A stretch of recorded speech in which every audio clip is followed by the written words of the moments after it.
Hello friends, मैं Abhishek Joshi, electrical engineering black group of companies. दोस्तों, आज हम लोग बात करेंगे एक इंपॉर्टेंट कॉन्सेप्चुअल क्वेश्चंस के बारे में। आज मैं आपको बताऊंगा कि ट्रांसफार्मर में अगर हम लोग डीसी सप्लाई दें तो उससे ट्रांसफार्मर पर क्या इफेक्ट पड़ेगा। अगर आप सोच रहे हैं कि ये तो बहुत सिंपल क्वेश्चन है, आपने कहीं पर पढ़ा है कि ट्रांसफार्मर के आउटपुट में कुछ भी वोल्टेज जनरेट नहीं होगा, या हो सकता है आपने पढ़ा हो कि ट्रांसफार्मर की वाइंडिंग जल जाएगी, तो इस वीडियो में एक स्टेप आगे जाकर हम आपको ये बताएंगे कि ट्रांसफार्मर की वाइंडिंग जल क्यों जाती है अगर आप उसको डीसी सप्लाई देते हो। तो उसके पीछे का टेक्निकल रीजन क्या है, ये हम लोग समझने की कोशिश करेंगे इस वीडियो में। तो दोस्तों, बिना टाइम वेस्ट किए शुरू करते हैं। दोस्तों, अगर आपको ये समझना है कि ट्रांसफार्मर को डीसी सप्लाई देने पर होता क्या है टेक्निकली, तो सबसे पहले आपको ये चीज समझनी होगी कि ट्रांसफार्मर को एसी सप्लाई देने से क्या होता है। जब हम ट्रांसफार्मर के प्राइमरी साइड में एसी सप्लाई देते हैं तो ट्रांसफार्मर के सेकेंडरी साइड में वोल्टेज जनरेट कैसे होता है, ये चीज आपको समझनी चाहिए। देखिए, जब भी आप किसी भी ट्रांसफार्मर के प्राइमरी वाइंडिंग में एसी सप्लाई देते हैं तो एसी वोल्टेज देने के वजह से प्राइमरी वाइंडिंग में एसी करंट फ्लो होने लगता है। अब ये जो एसी करंट है, ये आपके ट्रांसफार्मर के कोर में अल्टरनेटिंग फ्लक्स प्रोड्यूस करता है। मेरे वर्ड्स को ध्यान दीजिएगा, अल्टरनेटिंग फ्लक्स प्रोड्यूस करता है। अब ये अल्टरनेटिंग फ्लक्स इसलिए प्रोड्यूस कर रहा है क्योंकि फ्लक्स जिस करंट के वजह से प्रोड्यूस हो रहा है वो करंट भी अल्टरनेटिंग नेचर का है, क्योंकि हम एसी वोल्टेज हमारे ट्रांसफार्मर वाइंडिंग को दे रहे हैं। अब ये जो एसी करंट है, ये एसी फ्लक्स प्रोड्यूस कर रहा है।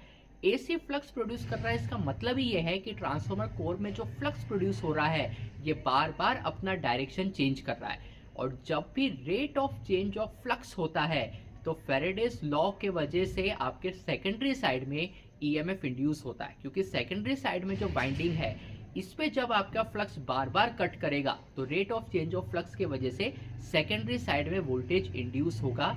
ये तो होता है जब आप ट्रांसफार्मर को एसी सप्लाई देते हैं। अब अगर आप ट्रांसफार्मर को डीसी सप्लाई दोगे तो डीसी वोल्टेज देने के वजह से ट्रांसफार्मर की जो प्राइमरी वाइंडिंग है उसमें डीसी करंट फ्लो होगा। अब ये डीसी करंट जो फ्लक्स प्रोड्यूस करेगा आपके ट्रांसफार्मर के कोर में, ये भी यूनी डायरेक्शनल होगा इन नेचर, क्योंकि आपका जो डीसी करंट है ये अपना डायरेक्शन बार बार चेंज नहीं कर रहा।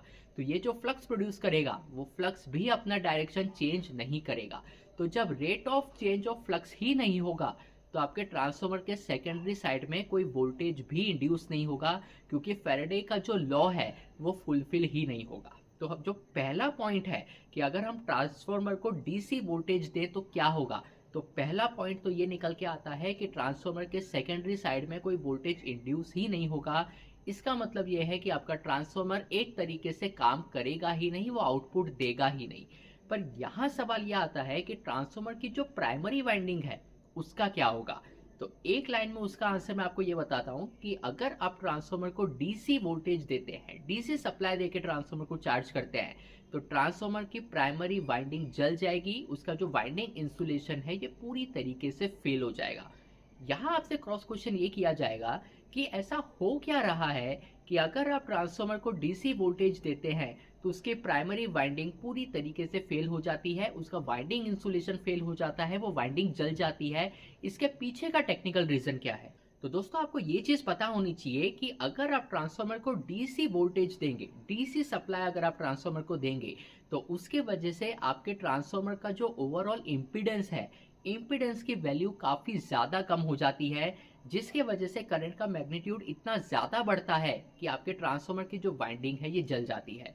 यहाँ आपसे क्रॉस क्वेश्चन ये किया जाएगा कि डीसी वोल्टेज देने से ट्रांसफार्मर की वाइंडिंग जल रही है, इसका रीजन तो आपने ये बताया कि ट्रांसफार्मर का इंपीडेंस वैल्यू बहुत ज्यादा कम हो जाती है, जिसके वजह से करंट का मैग्नीट्यूड बढ़ता है और आपका वाइंडिंग जल जाती है।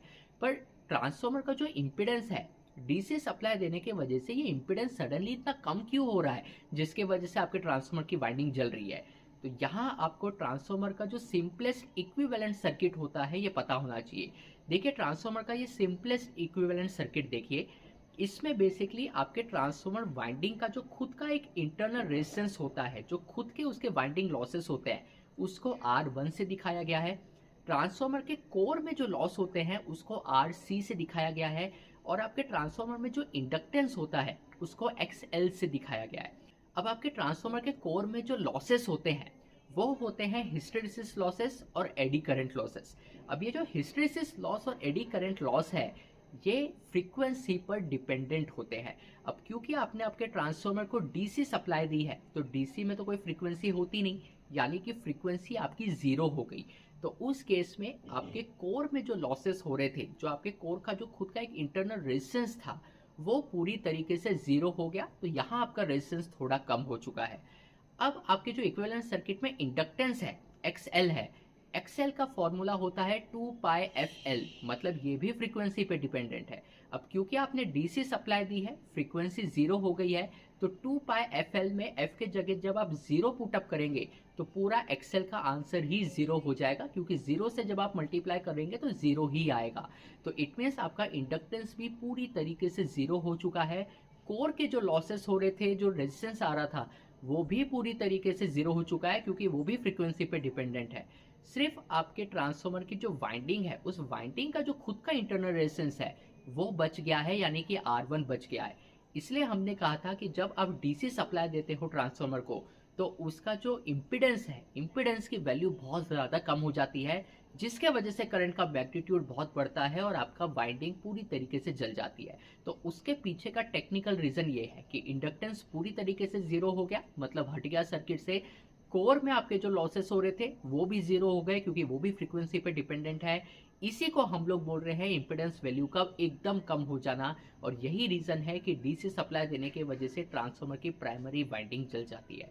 तो इंटरव्यू में अगर ये क्वेश्चन आपसे पूछा जाए, जो आपको बहुत इजी लग रहा था कि हम तो बोल देंगे कि ट्रांसफार्मर जल जाता है, ट्रांसफार्मर की वाइंडिंग फेल हो जाती है, पर अगर आपसे क्रॉस क्वेश्चन किया गया तो इस तरीके से आंसर पुटअप करना आपको आना चाहिए। ये टॉपिक काफ़ी इंपॉर्टेंट लगा मुझे, इसलिए मैंने इस पर सेपरेट वीडियो बनाने का सोचा। ये वीडियो अगर आपको पसंद आया हो तो अपने इनपुट्स मुझे ज़रूर दीजिएगा।